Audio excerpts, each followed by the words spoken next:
దైవజనులు ప్రవీణ్ పగడాల అనుమానాస్పద మృతి చెందారు. వారి ఆత్మకు శాంతి కలగాలని గద్వాల జిల్లా ఆలంపూర్ చౌరస్తాలో క్రైస్తవ సోదరులు కొవ్వొత్తులు వెలిగించి సంతాపం తెలపడం జరిగింది.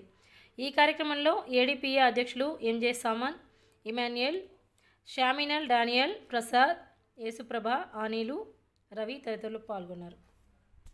ఎంతో దుఃఖకరమైనటువంటి విషయము. ఆంధ్రప్రదేశ్, తెలంగాణ రెండు రాష్ట్రాలలో క్రైస్తవుల పక్షంగా ఒక మంచి దైవజనులుగా, ఒక ప్రవక్తగా వాడబడుతున్నటువంటి దైవజనులు ప్రవీణ్ పగడాల గారు నిన్న దినంలో మరి అనుమానాస్పద మృతి కావడం జరిగింది.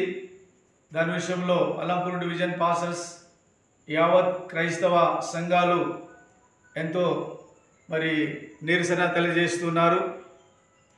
దీని విషయంలో ప్రభుత్వం వారు గమనించి క్రైస్తవులకు ఇలాంటి చర్యలు జరగకుండా తక్షణమే చర్య తీసుకొని న్యాయం జరిగించాలని, అలాగే దైవజనులు కీర్తిశేషులు ప్రవీణ్ పగడాల వారి కుటుంబానికి మరి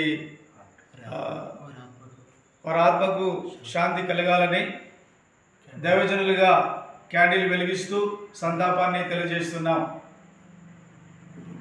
క్రైస్తవుల ఐక్యత వర్ధిల్లాలి! క్రైస్తవుల ఐక్యత వర్ధిల్లాలి! క్రైస్తవుల ఐక్యత వర్ధిల్లాలి!